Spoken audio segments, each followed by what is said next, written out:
Let me tell you a story. So it's a story about a strategy, an approach, philosophy, one that I've been thinking a lot about. And it starts with a guy that maybe you haven't heard of. His name's Dave Brailsford. And to set the stage for this, I want to tell you a little bit about British cycling. So about 15 years ago, early 2000s, British cycling hires this guy named Dave Brailsford. And at that point, for the last 100 years, British cycling had been incredibly mediocre. They had won a single gold medal back in 1908. They had never won a Tour de France, which is the premium race in cycling, the premier race. And so they hired this guy named Dave Brailsford to change that. And in fact, at the time, they were so mediocre that when they went to buy a new set of bikes, they were going to get like 200 from a top manufacturer in Europe. They actually weren't even given quotes from the manufacturer because they didn't want other teams to see the British riders using their gear for fear that it would hurt sales.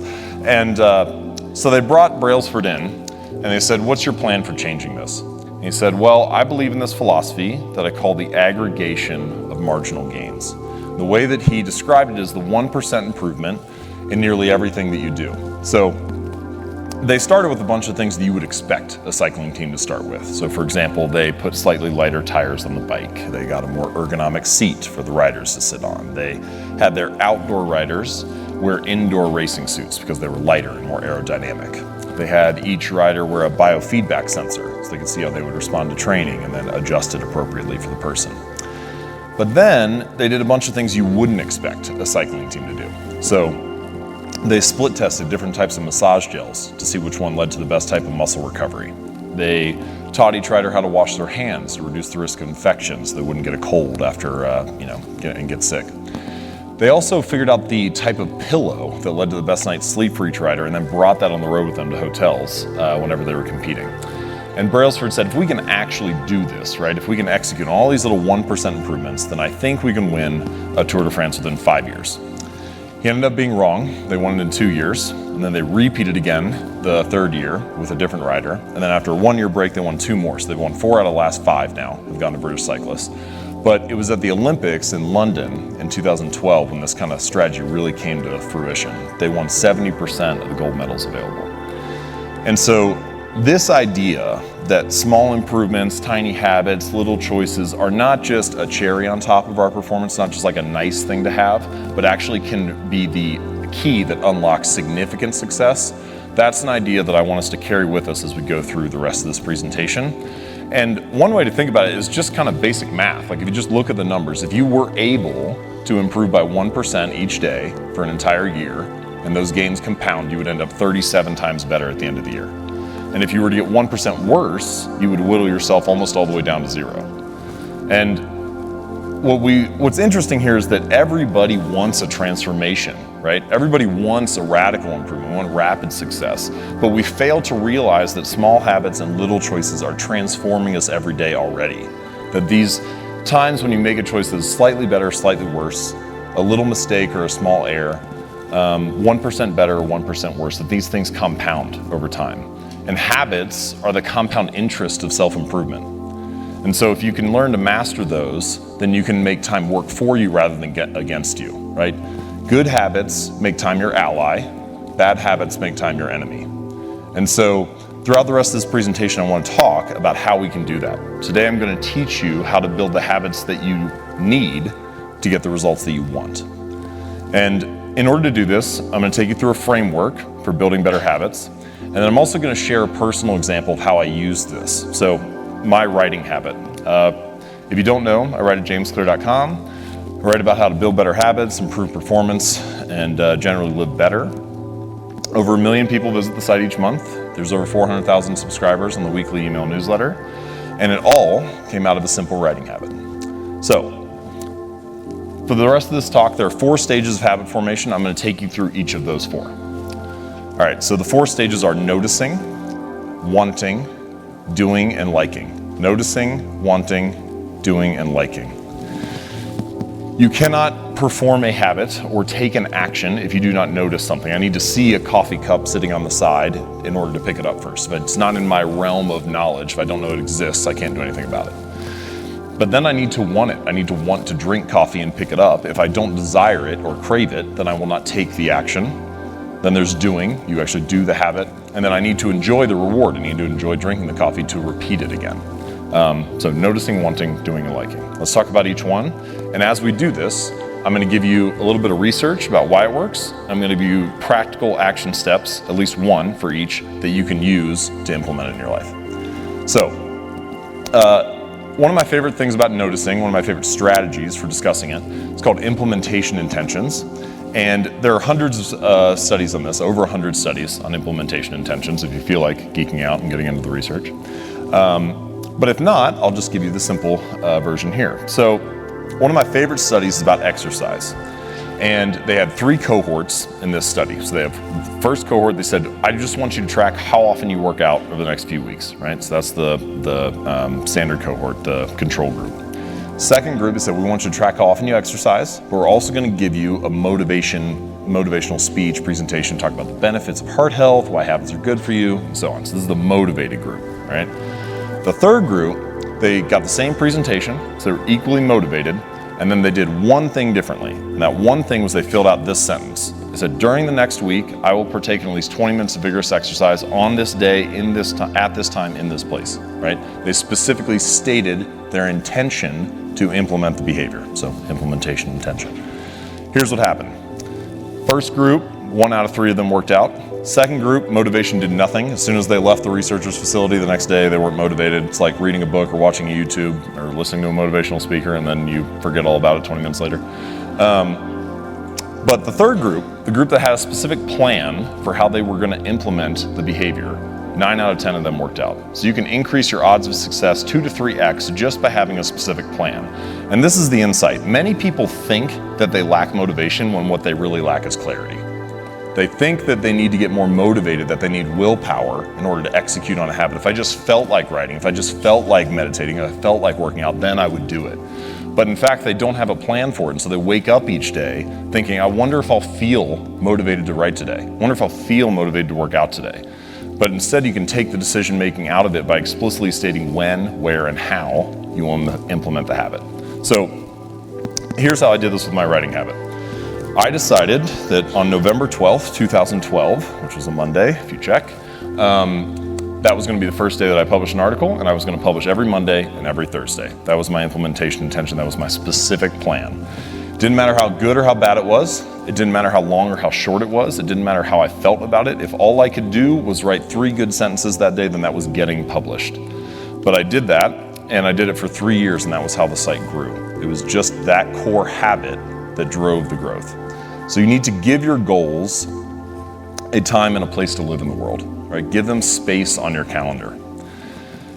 Now, it sounds easy to say, let's just start a plan, let's write down exactly what you should do, and then maybe you'll follow through on it. But of course, we all know that there are challenges that arise. It's not quite that easy. So here's a little strategy that I like to use to make sure you can come up with a better plan of action, and it's called a failure pre-mortem. So the way that it works is you think about the habit, the project, the goal, whatever the most important thing is that you want to work on. And then I want you to imagine, fast forward 6 months from now and you failed. And then tell the story of why you failed. What happened? What challenges did you encounter? What was it that took you off course? When I do this with businesses, sometimes we call it the kill the company exercise because everybody just sits around and thinks about ways to kill the company in the next 6 months.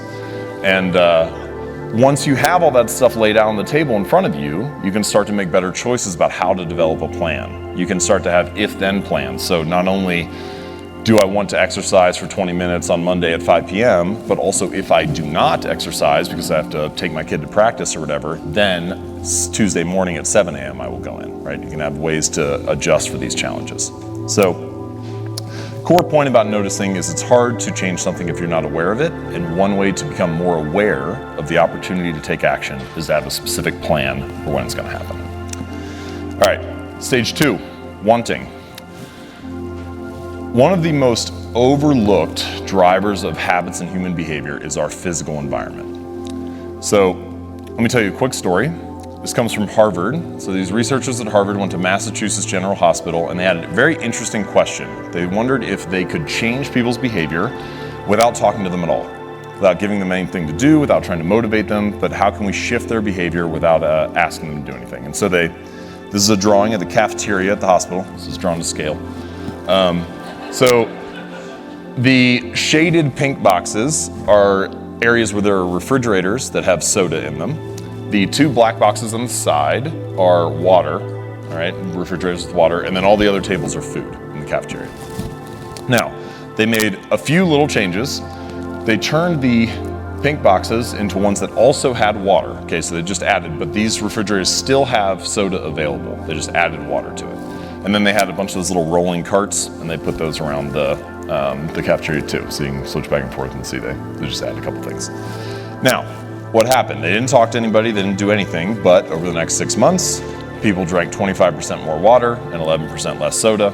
And it's interesting because if you went up and talked to anybody sitting there and you asked them, why are you drinking this? Everybody would have a reason. They'd say, well, I felt like drinking soda, or I felt like drinking water.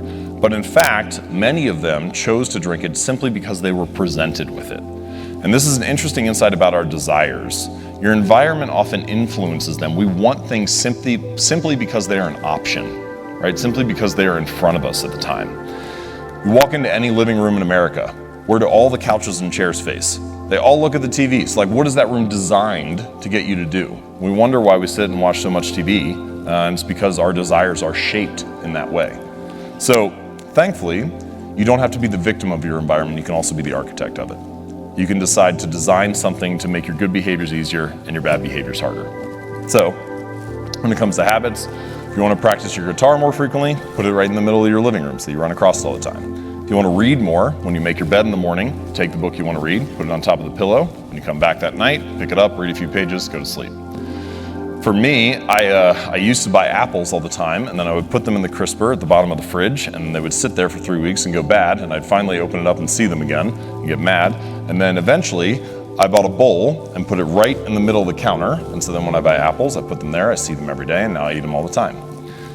Many of our desires are simply shaped because we have an environment that shapes us in that way.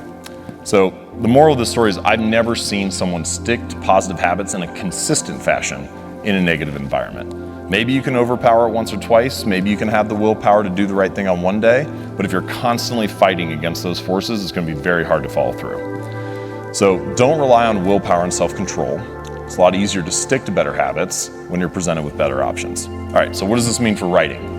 So, 1, I leave my phone in the other room, which it is in the other room right now because I'd like to show it to you, so that's kind of a pain. But I also, on my home screen, have no applications. So you can't see anything. I have to swipe over and then tap into certain folders to get to social media. It takes at least 3 clicks for me to get to any social media app. It's not that big of a deal, but it just prevents me from being mindless and just pulling it up and tapping on Instagram because it's right in front of me. And then I also started something this last year, which has been really effective. Every Monday, my assistant will log me out of all social media and reset the passwords, and then not give them to me until Friday. And then on Friday, I get the passwords and get to enjoy social media again. Also, I am going on vacation for the next 2 weeks, so if you see me posting on Tuesday, I don't want to hear about it because I'm allowed to be on there. I'm not locked out for this week, right? So the core idea here is that you want to put more steps between you and the bad behaviors and fewer steps between you and the good behaviors. And it is far easier to stick to good habits if you are living in an environment that is inclined to push you in that direction. All right, stage 3, doing. So quick story here. There's this professor at the University of Florida. He's retired now. He was a photography professor. His name's Jerry Ulisman. And at the beginning of the semester, he would have this film photography class, and he'd bring the class in and he would split them into 2 groups. And he said, everybody on this side of the room, you're going to be graded on the quantity of work that you do this semester. And everybody on this side of the room, you're going to be graded on the quality of work that you do this semester. And he further explained it by saying that for your film photography, you're going to be responsible for having 100 pictures. If you do 100 photos over the course of the semester, that'll be an A. If you do 90, it'll be a B. If you do 80, it'll be a C, and so on. So it's quantity. For this group, you only have to produce 1 photo, but it has to be the most perfect photo that you can make, the best photo that you can make.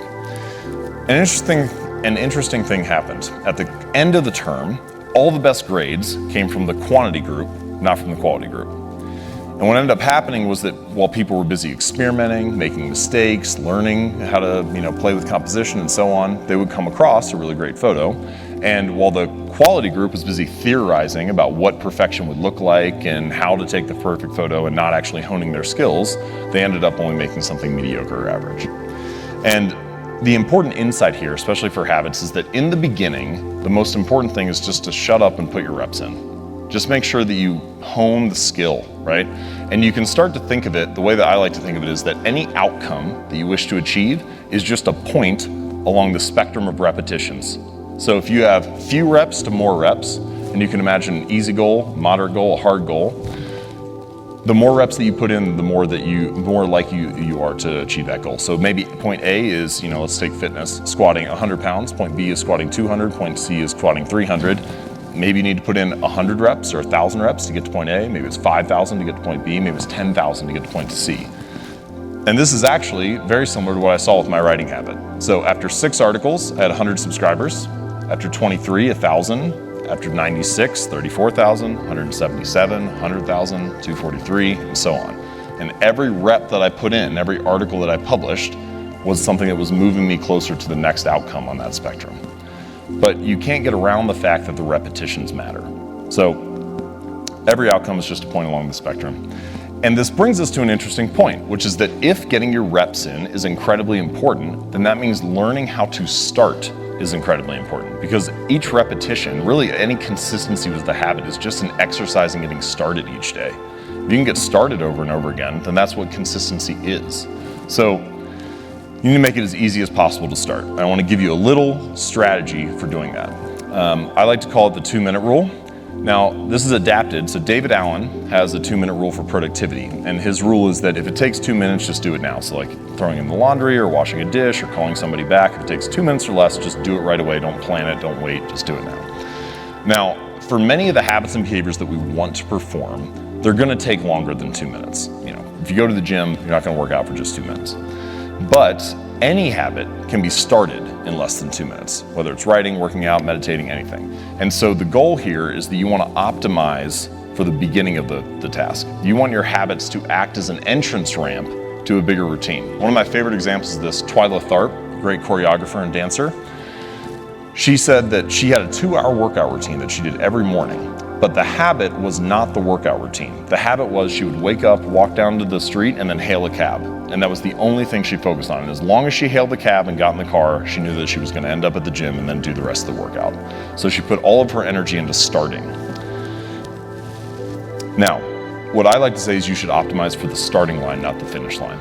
Right? So often when we think about habits, goals, routines, achievements, it's all about the milestone. We think about how much weight we want to lose, how much money we want to earn, how many subscribers we want to have. It's all fixed on the finish line. But instead, if you can optimize for the starting line and make it as easy as possible to get started and get your reps in, often the outcomes just come as a natural result. Okay, stage 4, liking. So the only reason that we repeat behaviors is because we enjoy them, because we like the reward. If we don't enjoy the experience along the way, we're unlikely to stick with it. And that means that you need to figure out ways to bring a reward into the present moment, because good habits have a problem. And that problem is that for good habits, the immediate consequence is there. There's a cost that happens in the moment, but the reward is often delayed. If I go to the gym now, it's cost me time and energy and effort, but the reward is I'll be fit 3 months from now or not get sick 10 years from now or so on. The reward is delayed. Bad habits are often the reverse. If I eat a donut right now, the benefit is it tastes great and I get a hit of sugar and it's awesome, and the consequence is delayed, right? I get overweight 3 weeks from now or 3 months from now or so on. So you need to figure out how to bring the reward into the present moment to stick to a good habit. And someone else who's going to be speaking here, Seth Godin, had a very nice little quote about this, where he said, the best way to change long-term behavior is with short-term feedback. And one way to think about that is that long-term behaviors, sticking with writing for years on end or going to the gym and so on, they have those delayed consequences. So you need a way to enjoy it in the moment. All right, there are many ways to do this, but I'm just going to share one today. I like to call it the Seinfeld Strategy. And the story is from Jerry Seinfeld, famous comedian. Early in his career, he's speaking at a comedy club. He's presenting or performing that night. And this guy named Brad Isaac is opening for him. And backstage, Brad Isaac catches Seinfeld and he said, Mr. Seinfeld, huge fan of yours. Do you have any tips for a young comic? Do you have any recommendations for how to be better? And Seinfeld thought for a second. He said, well, the secret to being a better comedian is to write better jokes. And the secret to writing better jokes is to writing every day. So here's what I think you should do. Get a wall calendar where you can see every day of the year mapped out on it. And then any day that you do your task of writing jokes for 15 minutes, I want you to just put an X on that day. And you'll have a couple false starts here and there, but at some point you're going to get a little bit of a chain going, right? You get 4, 5, 6, 7, 8 days in a row. And at that point, your only goal becomes to don't break the chain. Doesn't matter how good or how bad the jokes are, doesn't matter if it makes it into your material, just don't break the chain. And what's interesting about this is that by measuring your progress, you get an immediate reward in the moment, right? The reward of like having a great stand-up routine 40 days from now or 40 weeks from now or whatever is not, it's so delayed that you need something in the moment that makes you feel good. So if you do those 15 minutes, you can cross that off. That's a way to get an immediate hit, a little bit of a reward by tracking it. Now, I like to add one more thing to this, which is never miss twice. So many people, they'll get a chain going and then they fall off track and they feel bad about it. They feel like, oh, I ruined it. I had this great thing and now it's over. The streak is gone. But what you find when you look at top performers is not that they don't make mistakes. They make mistakes just like everybody else, but they can just get back on track more quickly. And in fact, if you could just adhere to this one rule, never miss twice, then you would, even if you fell off track every single time after you got back on track, you still would do it 50% of the time. And so this basic strategy is very useful. And I've seen people use the Seinfeld strategy for, working out. I used it for tracking how often I was writing every Monday, every Thursday. I didn't want to break the chain. I have videographer friends who every day that they do 30 minutes of video processing, that's their X. So you can adapt it for almost anything. All right, so the 4 stages: noticing, wanting, doing, liking. Now, I'd like to close by talking about why habits are so important. And to do that, I want to share a little story about the ship of Theseus, which is this ancient Greek parable story about this ship that goes into Athens, Greece, and parks in the dock. And as it's there, it's used year after year. Some of the boards start to wear away, some of them start to go bad. And so whenever one board is bad, they take the board out and change it and put a new one in. And this process continues for 25 or 30 years until every board that is on the ship has been changed out for a new one. And philosophers for centuries have asked, is this the same boat? Is this the same thing that was there before? Is both entirely the same and entirely new? And I would say that your habits can be the same way. We often fear that in order to achieve something new, to become someone new, we have to abandon everything that we are. But in fact, that's not how it works. Change can happen plank by plank, board by board, habit by habit. And gradually, you can become someone new. With consistency and repetition, you can actually change not only your results, but actually your identity. And the reason that this is true is because the more evidence that we have for a belief, the more likely we are to believe it. So if you go to church every Sunday for 20 years, you believe that you are religious. If you study Spanish every Thursday night for 20 minutes, you believe that you are studious. The actions that you take provide evidence for who you are. And it's not that habits matter more necessarily on an individual basis. Each moment in life matters. But what ends up happening is that over the broad span of time, things that you do once or twice fade away, and things that you do time after time, day after day, week after week, accumulate the bulk of the evidence for what you believe about yourself. And so every action that you take is actually a vote for the type of person that you want to become. If you want to become someone new, then you can take a new action and begin to accumulate evidence for that identity, for that belief about yourself. And that the more votes that you cast, the more likely you are to win the election. You don't need to be unanimous. You don't have to be perfect all the time. You just need to have the body of work, right? So true change is actually not behavior change. It's not results change. It's not process change. It's identity change. The goal is not to read a book. It's to become a reader. The goal is not to write a book or write an article. It's to become a writer. The goal is not to run a marathon, it's to become a runner, to become a type of person, to develop an identity. And the way to being something or becoming someone is through doing something. So every time you sit down to write, every time you practice that habit, you are being a writer. Every time you play a sport, you're being an athlete. Every time you practice painting or music or whatever, you're being an artist. Your identity emerges out of the habits that you have. And so here's the secret to this talk. It's not just about getting you to make small changes. It's not just about putting a book on your pillow or putting an apple on the counter. It's actually about getting you to believe something new about yourself, something possible about yourself. And habits are not only the method through which we achieve external measures of success, like losing weight or earning more money or meditating and reducing stress. They are also the path through which we achieve internal change and actually become someone new. They're the path through which we forge the identity that we have, the deepest beliefs we have about ourselves, our sense of self. And so if you can change your habits, you can change your life. Thank you.